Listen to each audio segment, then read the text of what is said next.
One, welcome to Issues and Attitudes. My name is Jeff Owens. We today are joined by Charleston Schools Superintendent, Mr. Todd Vilardo. Hello, Welcome. Jeff. And thanks for having us. Yep, and then Chad Burgett. Hello, Jeff. Whose wife was just on a couple weeks ago, so we appreciate her coming in. And Chad and Todd are, and kind of like me, we're all kind of doing new things in our work right now. So let's just kind of welcome, and I'll let you guys have the floor for a minute just to kind of talk about what you do and your new positions, and we'll go from there.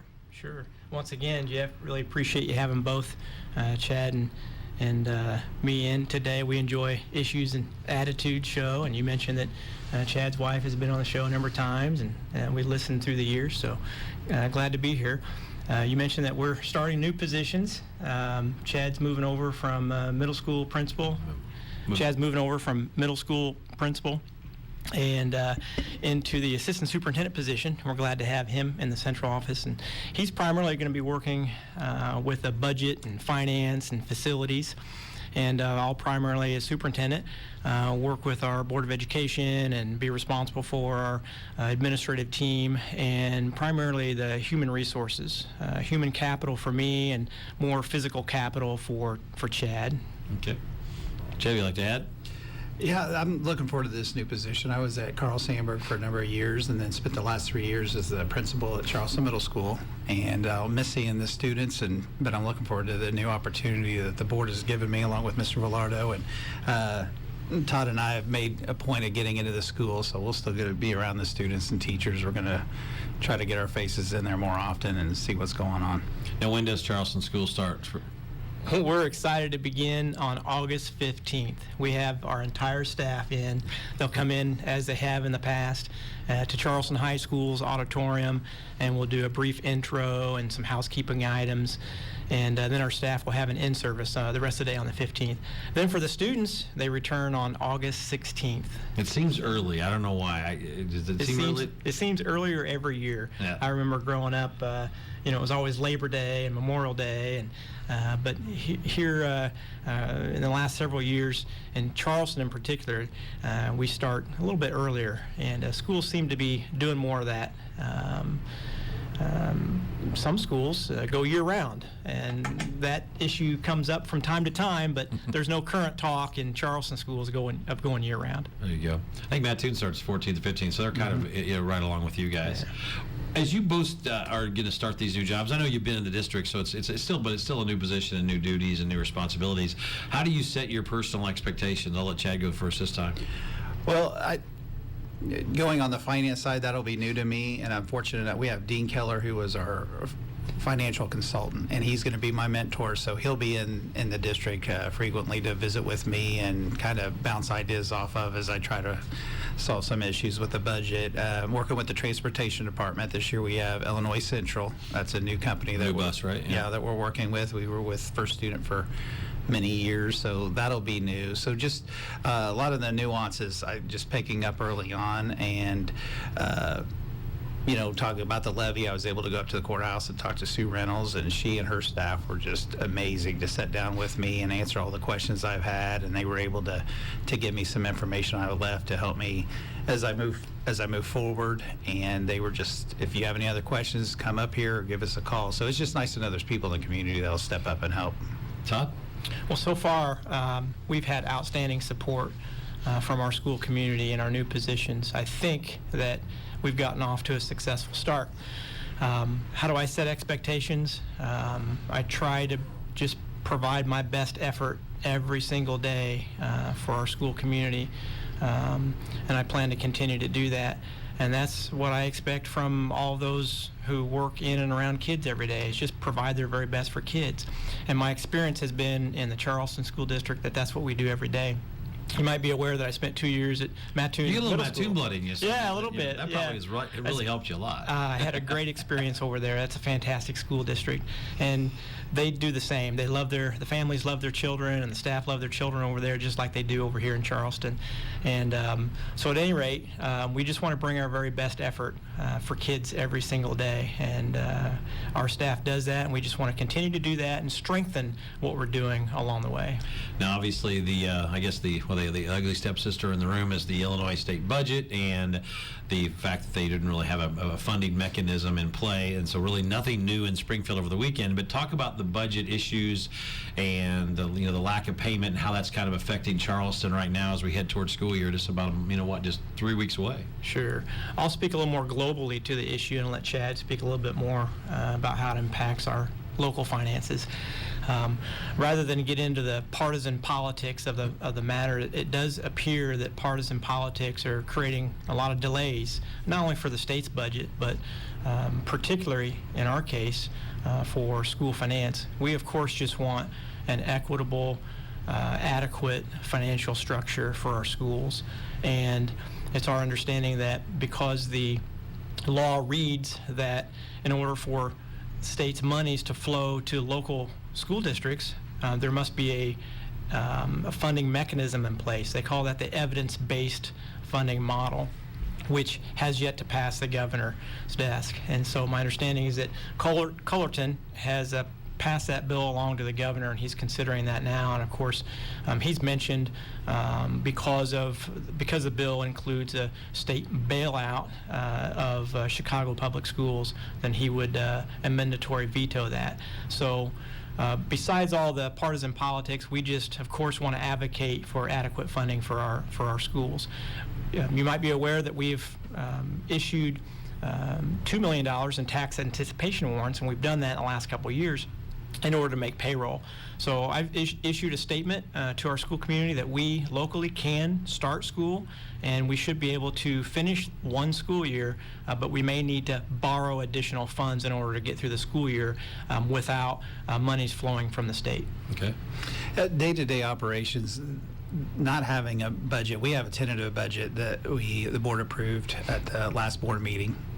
Not knowing the budget, we're just waiting to see what happens. So I mentioned to the board that we could see changes to the tentative budget. I think what we'd like to see, and I think every school district and superintendent would like to see, is just what is the bottom dollar going to be? Where will we look at? Because we're not getting categorical payments right now, and those are used to pay for special education, your bus transportation.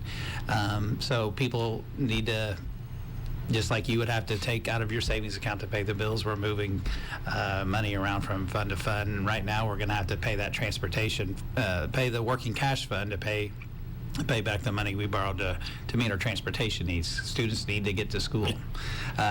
So that's just the day-to-day operations. Just Uncertainty is the tough part. And you can, as Todd mentioned, that the bills passed from Cullerton to Governor Rauner, that bill was introduced, I think, May 31st. So what's been changed in that bill from that time to the time that he's 2 months exactly. Yeah, that's a long time right now in Illinois politics. So I think just trying to get the finality to it all so we can make some decisions, and districts may be faced with some tough decisions to make, but we're going to get through it. So while we are watching what's happening at the state level, our focus, and we want our focus in our school community to be, of course, on our kids and getting started successfly. Well, the good look, it looks like Charleston has no delay, no really worries for this, at least for the calendar year coming up. For the initial start, yeah. We're focused on kids and providing services for the children, and then depending on what the state does with the budget, we'll need to gather our staff and determine a best course of action for funding source to get through the school year. Any other changes that people will see in the district as you guys take over and the new year's here? We have a ton of changes, so many changes that I'm going to have to rely on Chad to help me remember them all. I guess I'll start with, we have a new busing company in Charleston Schools. So for many years, First Student provided our busing services, and because of it was up for bid, and we have now Illinois Central School Bus has come they in. Still yellow? That's the They are. I would ask. All right. Yellow buses. So as far as the public is concerned, there should be no or minimal changes from what they see in terms of our busing services. The focus is still on safety of the children every day back and forth to school. And Chad and I have met with Illinois Central School Bus.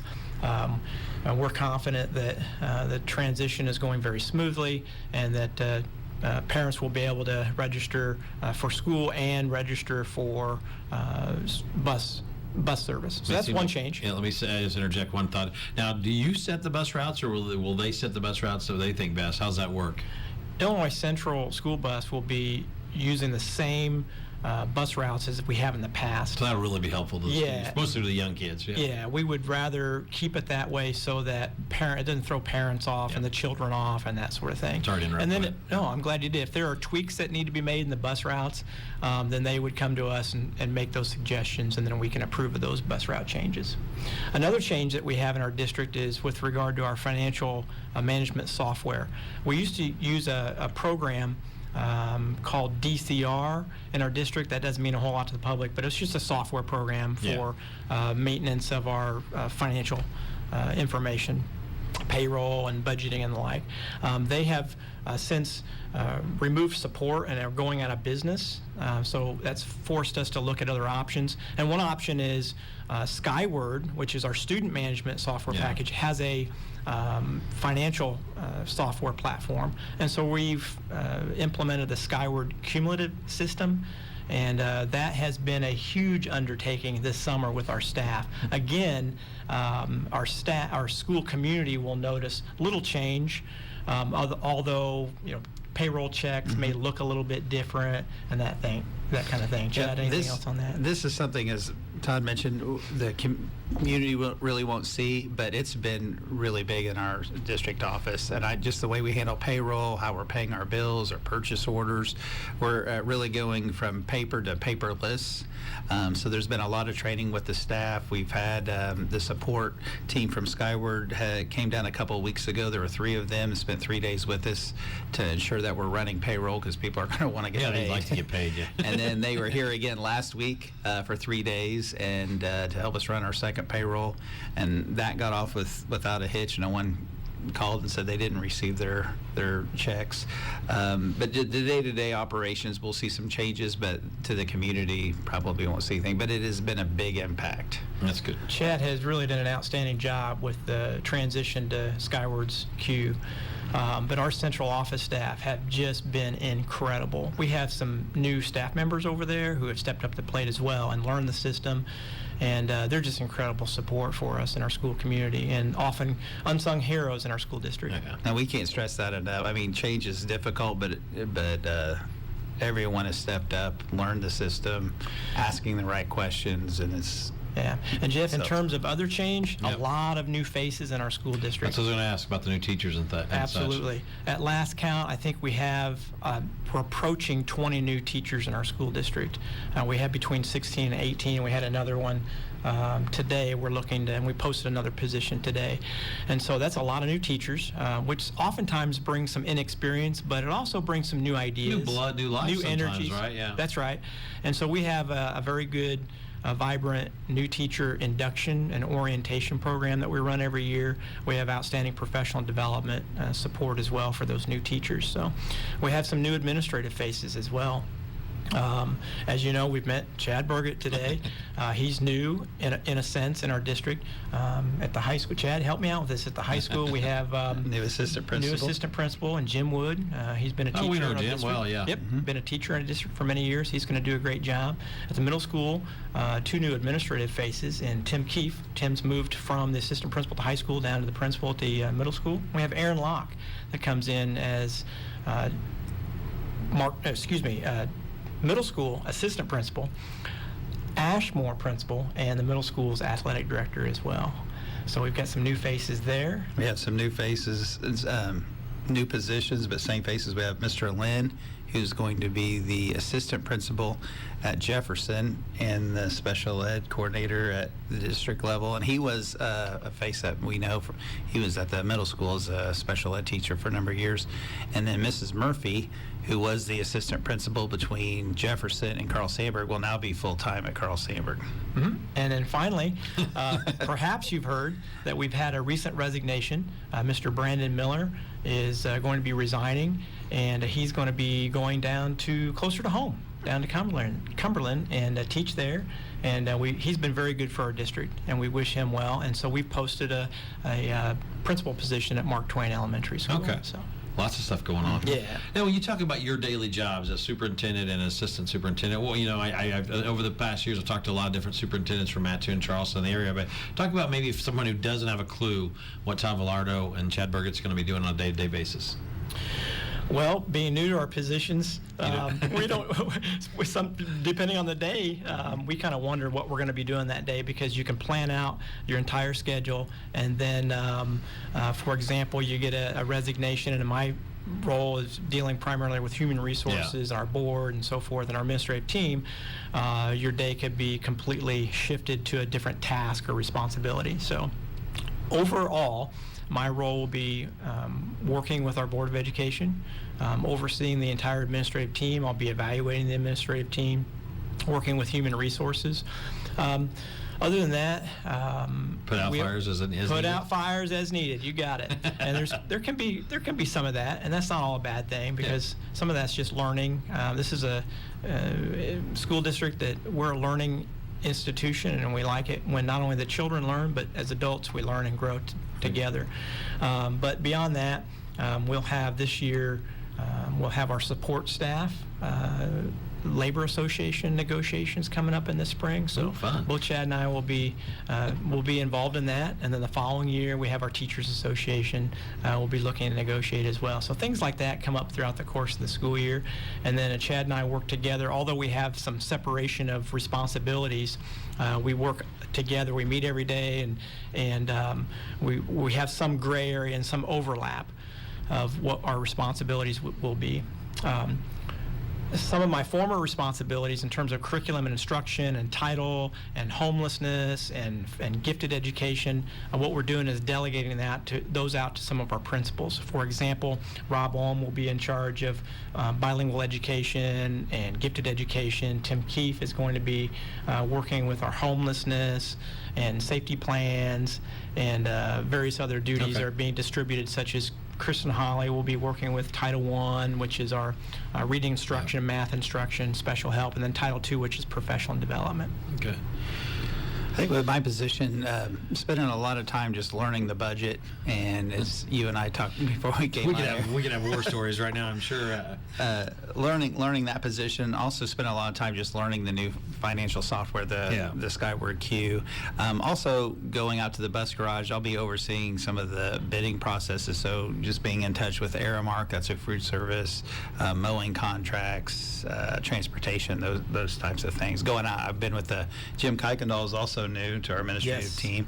He's the district facilities director, and just he and I spent some time just going out in the buildings to check on things the other day and see what's going on. Are we going to be ready for school start? And obviously, Jim Littleford left, but he's still in the community. Will you lean on him if you have to and ask him for questions? I would anticipate that I'll be making a few phone calls to Jim Littleford. He was very good, has been very good over the last 9 years for our school district.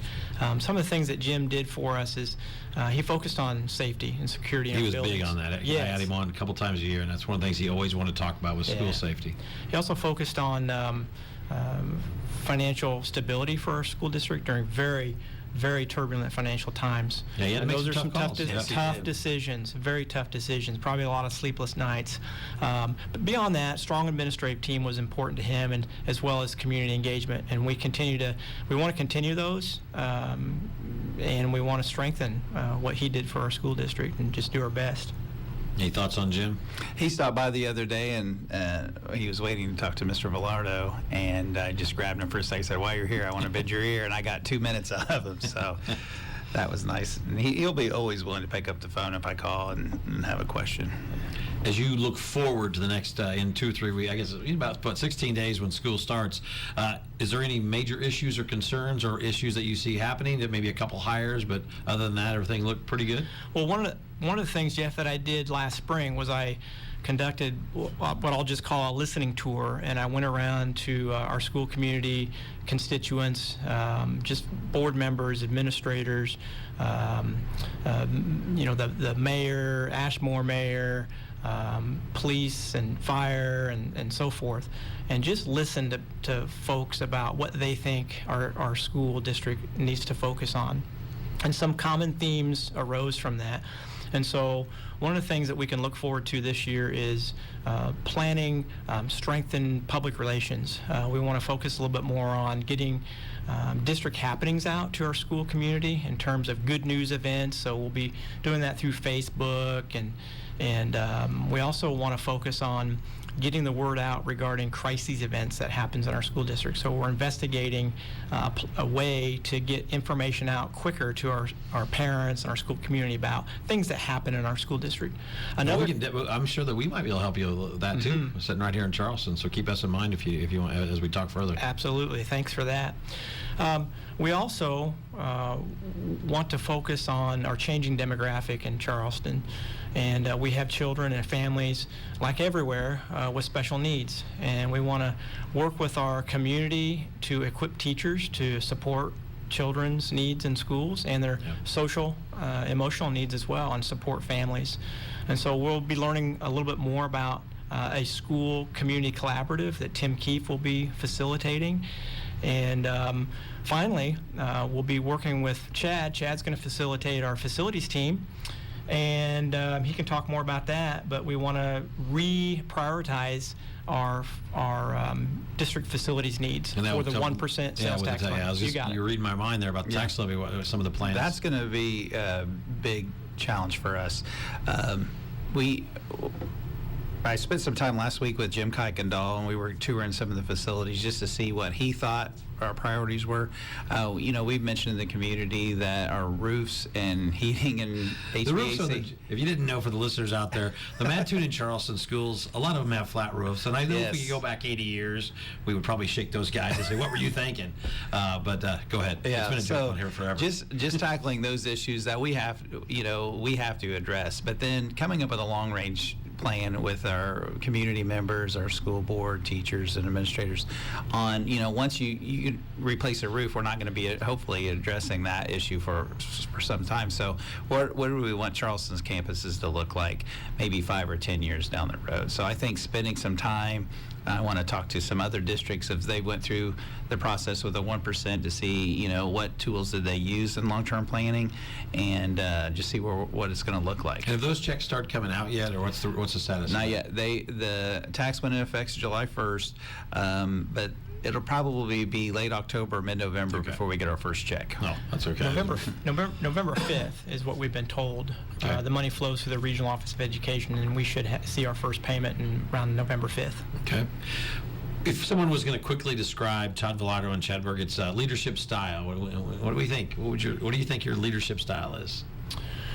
Well, that's a good question. I would hope people would describe it as facilitative.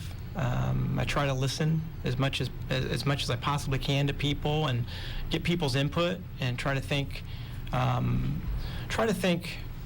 creatively about solutions and what's best for kids. That's a good answer, Chad. I think they would describe me as even-keeled and one that would know his staff and their expertise and know when to go to them and get some guidance and input for them on decision making. In your first year under these new titles here in Charleston, do you have personal goals or school-wide goals that you set? You don't have to tell us what they are, but do you set goals for yourself? The goal that I have for myself is to simply bring my best effort every single day with what I have. That's what I focus on in any job I've ever had, and I don't expect that to change. I just want to work very hard, and that's what our school does. That's what our school district staff members do. We are in essence a governmental body, and so taxpayers work very hard for the money, and they oftentimes reluctantly give it up for the school district. And so part of that entails working very hard to ensure that we're not squandering those resources and that we're making very wise decisions in support of quality services for kids. That's a great answer, by the way. Can you top that one, Chad? It'd be tough to top. I think one of my goals is, I've spent so much time at Carl Sandburg in the middle school, is also just learning what's going on in the other buildings in the district, because now that I'm assistant superintendent, I got to look at the big picture. Yeah, bigger. Yeah, that makes sense. EIU relationship. I mean, talk about EIU and what it means to Charleston, and as we work with the Charleston's community. Sure. My experience in this community since 1986, and I've been an employee in our school since 91, we have really enjoyed a solid partnership with EIU. Very mutually beneficial, not only with regard to student teachers and observers in our buildings and so forth, but just with the multiple partnerships. We have many volunteers that are EIU employees that are helping, for example, with our gifted education program. Coming up, as the public is well aware, we have the Coles County Clash. Yep, everybody looks forward to that. September 15th. September 15th. So that's just a wonderful opportunity. That's just a wonderful opportunity for our entire school community and the county and EIU. Along with that, this year we're working on trying to get an academic clash. I like this idea a lot. As well, where we have our Scholastic Bowls from both the Mattoon and Charleston High Schools meet on September 13th. We're working with EIU to get that in place so that we can have additional strengthened opportunities for the public to come out and support the schools and the kids. One thing you didn't mention is Mrs. Miller, one of our board members, helps coordinate a volunteer group that comes in before school starts and just help out with the finishing touches on some of the buildings. And most of our community wouldn't know that, but them coming in, and whether it's picking up trash on the playground, painting playground equipment, those types of partnerships I think have helped, and that's been one that's happened for at least 7 or 8 years. So those ongoing partnerships are important. Kind of just a little about a minute and a half left. Anything that I forgot that I didn't ask you want to get the word out about Charleston Schools as we get ready for school here in 2 weeks? I don't think so, Jeff. I really appreciate, again, the opportunity to come in and visit. We're just looking forward to a great start to the school year. The financial issues are always going to be there. I think that's just the new norm. But, again, our focus is on kids, and we just want to do our very best every day for kids. That's why we exist. It's for the kids. I agree. That's one thing I appreciate about Mr. Vilardo. I know times are tough, but he is focused on what can we do for children, what the means that we do have to make sure that they're getting a good experience when they enter the school building. Since you're both educators, is there one educator that you harken back to that's like, that's the person that got me kind of in the direction of the job you're at now? For me, it was my 4th grade teacher, John Shelley. And since the 4th grade, I thought that I wanted to get into education. He made a powerful impact on my life, and I just wanted to give back. Since then, there's been many, many people through the years that have influenced me to get into education. How about you, Chad? Is there one person? I've got 3. It's Mrs. Malcolm, my 3rd grade teacher, and then Mrs. Kemper, my 6th grade teacher, had a great impact, and I still remember them reading stories, and you just waiting for them to turn the page. And then at Eastern, when I was taking the classes here, Dr. White was just instrumental. I mean, he was just a phenomenal teacher. Well, I appreciate you both coming in today, and since you're going to be on this PR kick, I know I can have you back here and maybe around winter time or early spring, and can talk about the progress of what's going on here in Charleston. Thanks so much, Todd. Thank you for having us. Good. Thank you. Everybody have a great day. This is Mix 88.9 and your 13 TV. We'll be back next Monday. Issues and Attitudes is supported by Coles County Sanitation and Recycling. They offer residential and commercial service as well as roll-off containers to dispose of construction, roofing, and home clean-out waste. More information on Coles County Sanitation and Recycling is available at 345-7101 or at charlestongarbageservice.com. Corey Appraisal and Consulting supports Issues and Attitudes, a professional real estate appraisal and consulting firm located in Charleston. Corey Appraisal provides residential, commercial, and agricultural appraisal services throughout much of central Illinois. More information about Corey Appraisal and Consulting is available at 348-6011.